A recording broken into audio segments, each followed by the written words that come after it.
ನೀವು CET ಎಕ್ಸಾಮ್ನ ಬರ್ದಿದ್ದೀರಾ, ಹಾಗೆ CET counselling ನ ಅಟೆಂಡ್ ಮಾಡಬೇಕು ಅಂತ ಅನ್ಕೊಂಡಿದ್ದೀರಾ ಅಂದ್ರೆ ನಿಮ್ಗೆಲ್ಲರಿಗೂ ಕೂಡ ಈ ಒಂದು ವಿಡಿಯೋ ಇಂಪಾರ್ಟೆಂಟ್ ಆಗಿರುತ್ತೆ. ನೀವೇನಾದ್ರೂ ಈ ವರ್ಷ CET ಕೌನ್ಸಿಲಿಂಗ್ ನ ಅಟೆಂಡ್ ಮಾಡಬೇಕು ಅಂತ ಅನ್ಕೊಂಡಿದ್ರೆ ನಿಮ್ಮ ಹತ್ರ ಎಲ್ಲರ ಹತ್ರನೂ ಕೂಡ ಈ ಒಂದು ಡಾಕ್ಯುಮೆಂಟ್ ಇರಲೇಬೇಕು.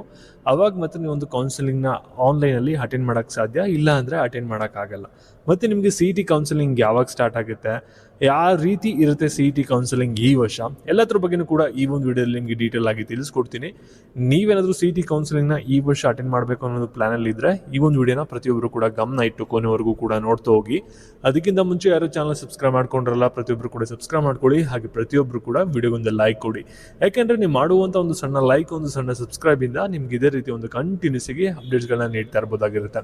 ತುಂಬಾ ಸ್ಟೂಡೆಂಟ್ಸ್ ಕೇಳ್ತಾ ಇದ್ರೆ KCET ಎಕ್ಸ್ಪೆಕ್ಟ್ ಮಾಡಿದ ರೀತಿ ಚೆನ್ನಾಗಿ ಆಗಿಲ್ಲ, ಆವರೇಜ್ ಲೆವೆಲ್ ಆಯ್ತು ಅಂತ. ಆದ್ರೆ ಎಕ್ಸಾಮ್ ಆಯ್ತು, ಇವಾಗ ಅದನ್ನ ನಾವು ಚೇಂಜ್ ಮಾಡಕ್ ಆಗಲ್ಲ, ಬಿಟ್ಬಿಡಿ. ಬಟ್ ಟೆನ್ಷನ್ ಮಾಡೋದ್ ಬದಲು ನೀವು ಮೇ 24 ಒಳಗಡೆ ಈ ಒಂದು ಎಂಟ್ರೆನ್ಸ್ ಎಕ್ಸಾಮ್ ನ ಬರೆದ computer science in artificial intelligence and mission learning, data science, engineering ನ ಮಾಡಬಹುದು.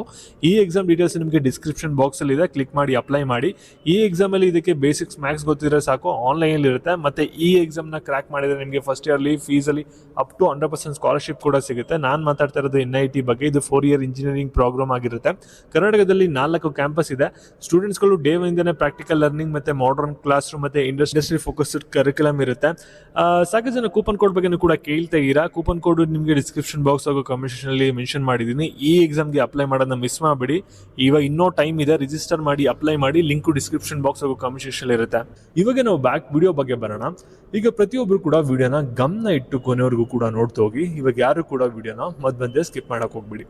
ಇಲ್ಲಿ ಫಸ್ಟ್ ನಿಮ್ಮ ಹತ್ರ ಏನೊಂದು ಡಾಕ್ಯುಮೆಂಟ್ ಇರಬೇಕು CET ಕೌನ್ಸಿಲಿಂಗ್ ನ ಅಟೆಂಡ್ ಮಾಡಬೇಕು ಅಂದ್ರೆ ಅದ್ರ ಬಗ್ಗೆ ಫಸ್ಟ್ ನಿಮಗೆ ತಿಳಿಸ್ಕೊಡ್ತೀನಿ. ಅದಾದ್ಮೇಲೆ CET ಕೌನ್ಸಿಲಿಂಗ್ ಯಾವಾಗ ಸ್ಟಾರ್ಟ್ ಆಗುತ್ತೆ ಮತ್ತೆ CET ಕೌನ್ಸಿಲಿಂಗ್ ಯಾವ ರೀತಿ ನಡೆಯುತ್ತೆ ಅನ್ನೋದನ್ನ ನಿಮಗೆ ನೆಕ್ಸ್ಟ್ ತಿಳಿಸ್ಕೊಡ್ತೀನಿ.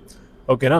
ಇಲ್ಲಿ ನೋಡಿ, ನೀವೇನಾದ್ರೂ CET ಕೌನ್ಸಿಲಿಂಗ್ ನ ಅಟೆಂಡ್ ಮಾಡಬೇಕು ಅಂದ್ರೆ ನಿಮ್ಮೆಲ್ಲರ ಹತ್ರನೂ ಕೂಡ ಒಂದು ವೆರಿಫಿಕೇಶನ್ ಸ್ಲಿಪ್ ಅಂತ ಇರಬೇಕು.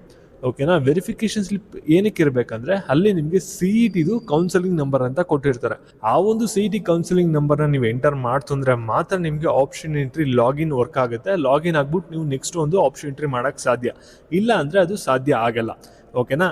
ನಿಮಗೆ ವೆರಿಫಿಕೇಶನ್ ಸ್ಲಿಪ್ ಯಾವಾಗ ಸಿಗುತ್ತೆ ಅಂದ್ರೆ ನಿಮ್ಮ ಡಾಕ್ಯುಮೆಂಟ್ ವೆರಿಫಿಕೇಶನ್ ಕರೆಕ್ಟಾಗಿ ಆಗಿದೆ. ಕ್ಲಾಸ್ ಬಿ ಇಂದ O ಆಯಿತು ಅಂದ್ರೆ ಆಫ್ಲೈನ್ ಅಲ್ಲಿ ಡಾಕ್ಯುಮೆಂಟ್ ವೆರಿಫಿಕೇಶನ್ ಕರೆಕ್ಟಾಗಿ ಆಗಿರಬೇಕು. ಹಾಗೆ ನೀವೇನಾದ್ರೂ ಕ್ಲಾಸ್ A ವಿದ್ಯಾರ್ಥಿಗಳಾಗಿತ್ತು ಅಂದ್ರೆ ನಿಮ್ಗೆ ಆನ್ಲೈನ್ ಅಲ್ಲೇ ಡಾಕ್ಯುಮೆಂಟ್ ವೆರಿಫಿಕೇಶನ್ ಆಗಿರುತ್ತೆ. ಏನಾದ್ರೂ ನಿಮ್ದು ಆಗಿಲ್ಲ ಅಂದ್ರೆ ನೀವು PU ಕಾಲೇಜ್ ಒಳಗೆ ವೆರಿಫೈ ಮಾಡಿಸ್ಕೊಂಡಿರಬೇಕು. ಎರಡೂ ಕೇಸಸ್ ಕೂಡ ನೀವು ಕಂಪ್ಲೀಟ್ ಆಗಿ ಮಾಡಿದಿರಾ ಅಂದ್ರೆ ನಿಮಗೆ ಆನ್ಲೈನ್ ಅಲ್ಲೇನೆ ವೆರಿಫಿಕೇಶನ್ ಸ್ಲಿಪ್ ಅಂತ ಬಿಡ್ತಾರೆ. ಅದನ್ನ ನೀವು ಡೌನ್ಲೋಡ್ ಮಾಡ್ಕೊಂಡು ನೆಕ್ಸ್ಟ್ ಒಂದು ಆಪ್ಷನ್ ಎಂಟ್ರಿ ಮಾಡಬಹುದು, ನೀವು ಕೌನ್ಸಿಲಿಂಗ್ ನ ಅಟೆಂಡ್ ಮಾಡಬಹುದು. ನಿಮ್ಮ ಡಾಕ್ಯುಮೆಂಟ್ ವೆರಿಫಿಕೇಶನ್ ಪೆಂಡಿಂಗ್ ಇತ್ತು ಅಂದ್ರೆ ನೀವು ಯಾವುದೇ ಕಾರಣಕ್ಕೂ ಕೂಡ ಕೌನ್ಸಿಲಿಂಗ್ ನ ಅಟೆಂಡ್ ಮಾಡೋಕ್ಕಾಗಲ್ಲ. ಆಪ್ಷನ್ ಎಂಟ್ರಿನ ನೀವು ಪೋರ್ಟಲ್ಲೇ ಓಪನ್ ಆಗಲ್ಲ ನಿಮಗೆ ಆಪ್ಷನ್ ಎಂಟ್ರಿ ಮಾಡೋಕ್ಕೆ. ಇದೊಂದು ಸಿಂಪಲ್ ಆಗಿ ಅರ್ಥ ಮಾಡ್ಕೊಬಿಡಿ. ಓಕೆನಾ?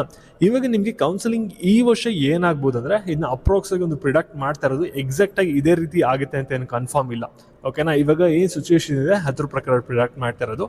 ಅಗ್ರಿ ಪ್ರಾಕ್ಟಿಕಲ್ ಎಕ್ಸಾಮ್ ಏನಾದರೂ ಎಕ್ಸಾಮ್ ಆಗಿಲ್ಲ ಅಂದರೆ ನಿಮ್ಮ KCET ಕೌನ್ಸಿಲಿಂಗ್ನ ಆದಷ್ಟು ಬೇಗ ಸ್ಟಾರ್ಟ್ ಮಾಡಿಬಿಡ್ತಾರೆ. ನಿಮಗೆ ಫಸ್ಟ್ ರೌಂಡ್ KCET ಕೌನ್ಸಿಲಿಂಗ್ನ ನಡೆಸು ರಿಸಲ್ಟ್ನ ಅನೌನ್ಸ್ಮೆಂಟ್ನ ಮಾಡಿಬಿಡ್ತಾರೆ. ಅದಾದಮೇಲೆ KCET ಸೆಕೆಂಡ್ ರೌಂಡ್ ಕೌನ್ಸಿಲಿಂಗ್ ಏನಿರುತ್ತಲ್ಲ ಆ ಒಂದು ರೌಂಡ್ನ ಸ್ಟಾರ್ಟ್ ಮಾಡ್ದೇನೆ ಓಲ್ಡಲ್ಲಿ ಇಡಬಹುದು. ಓಕೆನಾ? ಓಲ್ಡಲ್ಲಿ ಇಟ್ಬಿಟ್ಟು ನೀಟ್ ಫಸ್ಟ್ ರೌಂಡ್ ಕೌನ್ಸಿಲಿಂಗ್ನ ಇಂಟ್ರೊಡ್ಯೂಸ್ನ ಮಾಡ್ಬೋದು. ಓಕೆನಾ? ಈ ರೀತಿ ಆಗುವಂಥ ಚಾನ್ಸಸ್ಸು ಜಾಸ್ತಿ ಇದೆ ಈ ವರ್ಷ. ಮತ್ತೆ ನಿಮ್ಮ CET ಕೌನ್ಸಿಲಿಂಗ್ ಯಾವಾಗ ಸ್ಟಾರ್ಟ್ ಆಗ್ಬೋದು ಅಂದರೆ ನಿಮ್ಮದು ಒಂದು CET ರಿಸಲ್ಟ್ ಬಂದಿದ ತಕ್ಷಣ ಇಮಿಡಿಯೇಟ್ ಆಗಿ ವಿತಿನ್ 1 ವೀಕಲ್ಲಿ ಸ್ಟಾರ್ಟ್ ಆಗ್ಬೋದು. ಅಗ್ರಿ ಪ್ರಾಕ್ಟಿಕಲ್ ಎಕ್ಸಾಮ್ ಏನಾದರೂ ಎಕ್ಸಾಮ್ ಆಗಿಲ್ಲ ಅಂದರೆ ಆಯಿತು ಅಂದರೆ CET ಕೌನ್ಸಿಲಿಂಗು ಕೂಡ ಡಿಲೇ ಆಗುತ್ತೆ. ಓಕೆನಾ? ಈ ಒಂದು ಮೇ ತಿಂಗಳು ಎಂಡ್ವರೆಗೂ ಕೂಡ ವೆಯ್ಟ್ ಮಾಡಿ, ನಿಮಗೆ ಕಂಪ್ಲೀಟ್ ಆಗಿ ಕ್ಲಾರಿಟಿ ಬಂದ್ಬಿಡುತ್ತೆ. ಮತ್ತೆ ನಿಮಗೆ NIAT ಲಿಂಕ್ ಬಂದ್ಬಿಟ್ಟು ಡಿಸ್ಕ್ರಿಪ್ಷನ್ ಬಾಕ್ಸ್ ಹಾಗೂ ಕಮೆಂಟ್ ಸೆಕ್ಷನ್ ಇರುತ್ತೆ, ಟೆಸ್ಟ್ ಲಿಂಕು ಚೆಕ್ ಮಾಡಿ. ಹಾಗೆ ಈ ಒಂದು ವಿಡಿಯೋನ ನಿಮ್ಮ ಫ್ರೆಂಡ್ಸ್ಗಳಿಗೆ ಎಲ್ಲರಿಗೂ ಕೂಡ ಶೇರ್ ಮಾಡಿ, ಮತ್ತೆ ಸ್ವಲ್ಪ ಅವೇರ್ನೆಸ್ನ ಕ್ರಿಯೇಟ್ ಮಾಡಿ ಕೌನ್ಸಿಲಿಂಗ್ ಬಗ್ಗೆ. ನೆಕ್ಸ್ಟ್ ಇದೇ ರೀತಿ ಅಪ್ಡೇಟ್ಸ್ಗಾಗಿ ಪ್ರತಿಯೊಬ್ಬರು ಕೂಡ ಚಾನಲ್ನ ಸಬ್ಸ್ಕ್ರೈಬ್ ಮಾಡ್ಕೊಳ್ಳಿ.